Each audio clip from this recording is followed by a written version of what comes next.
Mari berharap pada Tuhan yang tersalib. Patrisco, Fraterika, Mama-mama, saudara-saudara yang terkasih dalam Kristus, bagaimana kabar kita semua? Kita semua berusaha mendengarkan pembacaan kisah sengsara Tuhan kita Yesus Kristus yang cukup panjang.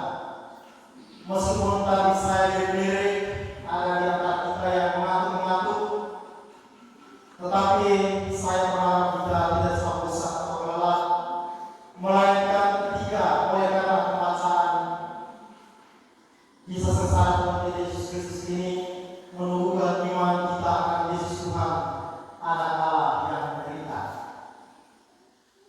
Saat mendengarkan kisah sengsara tadi, saya yakin kita semua pasti berkesan dengan ayat, penggalan ayat atau kalimat tertentu atau bahkan kata yang kira-kira menyentuh perasaan kita. Misalkan saja ada yang merasa berkesan dengan Yesus di atas langit, lalu Yesus berkata kepada Maria, inilah anakmu. Lalu kepada murid-murid, inilah ibumu. Atau ada yang mungkin juga sangat tertarik atau hatinya begitu terkesan dengan sosok Pilatus yang mencampuri urusan agama dengan hal politik. Kita semua tentunya beragam cara atau beragam kita memiliki penafsiran tertentu atau bagi hati kita berdoa pada ayat tertentu. Saya juga sama. Saya sangat tertarik dan berkesan dengan ayat terakhir di mana sudah minum anggur asam itu Yesus berkata, selesailah sudah. Lalu ia menundukkan kepala dan menyerahkan nyawanya. Inilah puncak dari seluruh sejarah serta misi agung Yesus untuk menyelamatkan manusia, yakni mati di atas salib. Inilah saat di mana Yesus mengalami kematian. Kematian kadang dipahami sebagai situasi yang gelap. Siapapun termasuk kita di sini kadang memahami kematian sebagai situasi yang gelap, situasi yang tidak mengenakan. Kita semua tentu sekarang kalau saya tanya, pasti kalau saya tanya kamu mau mati, pasti jawab kita 100%, saya tidak mau mati atau belum mau mati dulu. Dikisahkan bahwa pada saat zaman saya itu juga ada tanda-tanda alam yang seolah ikut dalam tragedi perkara. Jadi bukan hanya tragedi perkara yang berlangsung itu saja, tetapi ada hubungan juga dengan tanda-tanda alam tertentu.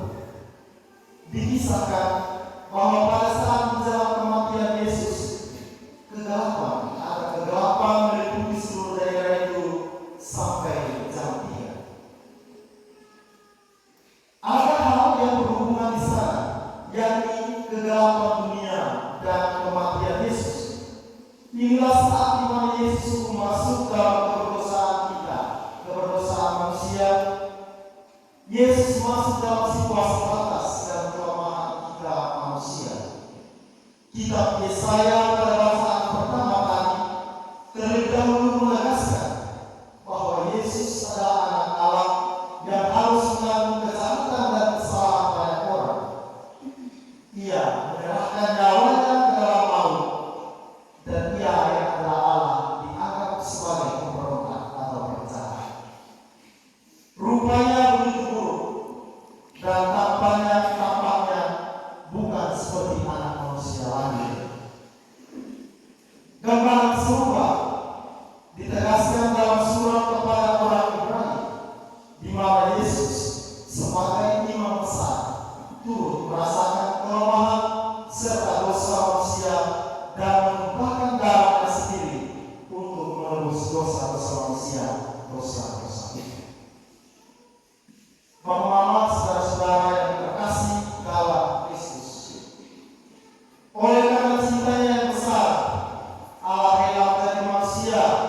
Dia tinggal di antara kita, wafat, menderita, wafat, dan kemudian bangkit dari maut.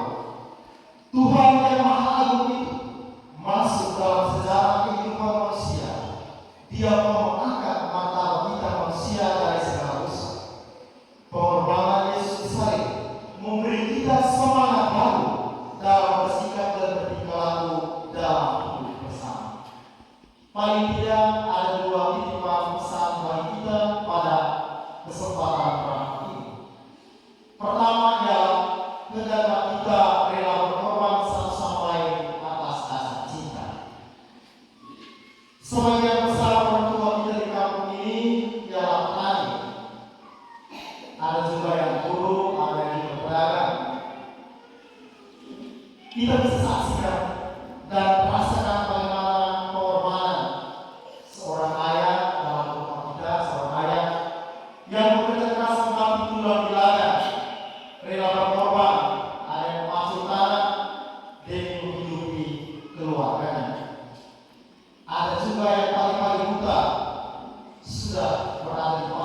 Namun bermula juga pada kesempatan ini kita ingat sikap rela korban seorang ibu, seorang mama yang mengatur mempertaruhkan nyawanya ketika melahirkan anaknya.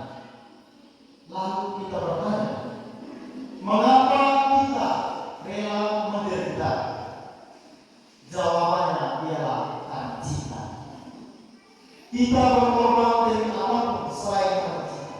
Tidak ada. Kita tidak berkorban demi apapun juga selain karena cinta.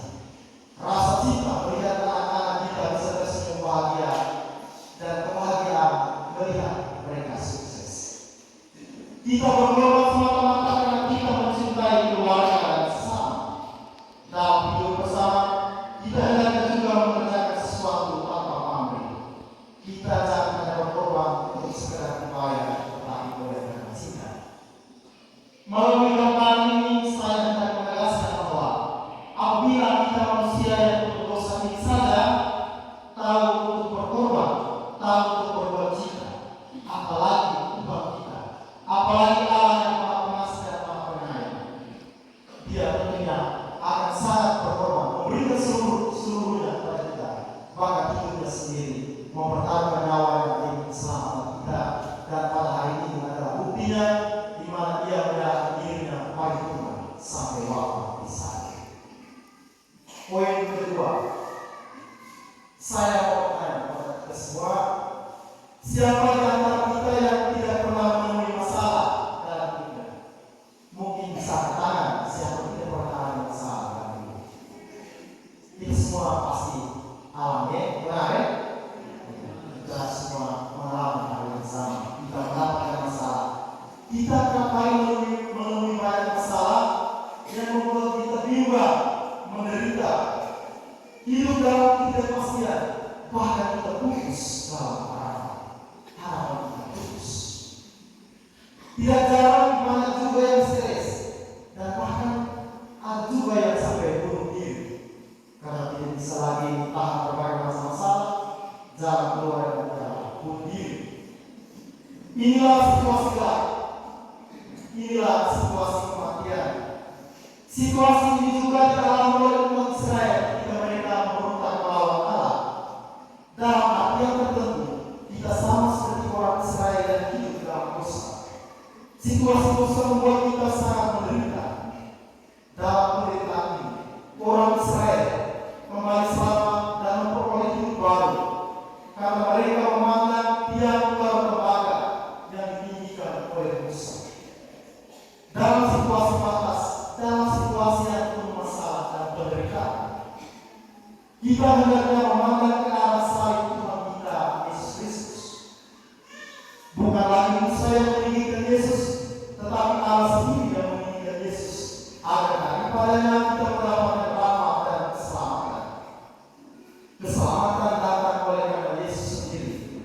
Dari atas salib Tuhan akan memberi kita pengharapan dan hidup baru. Dari atas salib Tuhan mengalirkan rahmat-Nya melalui air dan darah yang keluar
Demikianlah tidak ada